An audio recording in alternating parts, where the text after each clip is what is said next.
वाहीटोला आणि डोंगरतालमध्ये वन्यजीवांची दहशत, वन विभागाच्या कार्यपद्धतीवर नागरिकांचा संताप। रामटेक तालुक्यातील वाहीटोला आणि देवलापार परिसरात वन्यजीवांच्या वाढत्या वावरामुळे नागरिकांमध्ये भीतीचे वातावरण निर्माण झाले आहे।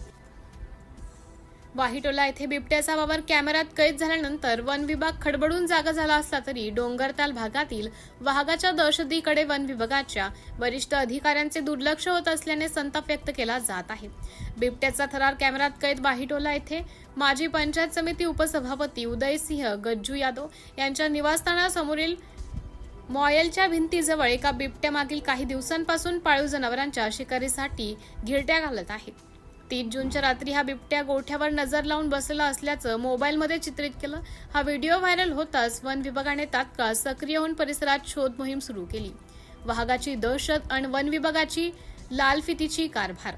एकीकडे वाहीटोला तत्परता दाखवणाऱ्या वन विभागाचे डोंगरताल भागातील वाघाच्या दहशतीकडे मात्र पूर्णपणे दुर्लक्ष होत असल्याचं चित्र आहे। या पट्टेदार वाघाने शेतशिवारात धुमाकूळ घातल्याने शेतकऱ्यांचे शेतीचे कामं ठप्प झाला आहेत। स्थानिक वन विभागाने या वाघाला जेरबंद करण्याचा प्रस्ताव नागपूरच्या वरिष्ठ कार्यालयाकडे पाठवला आहे, परंतु अद्यापही याला मंजुरी मिळालेली नाही। गज्जू यादव यांचा इशारा। वन विभागाच्या दुप्पटी भूमिकेवर गज्जू यादव यांनी कडक शब्दात टीका केली आहे। ते म्हणाले, वाहीटोल्यासाठी तत्परता आणि आदिवासी बहुल डोंगरताल भागाकडे दुर्लक्ष हा दुजाभाव का? जर वन विभागाच्या दिरंगाईमुळे डोंगरताल भागात कोणतीही घटना घडली तर त्याला नागपूरच्या वरिष्ठ अधिकाऱ्यांना जबाबदार धरून त्यांच्या निलंबनाची मागणी करण्यात येईल असा इशारा त्यांनी दिला आहे।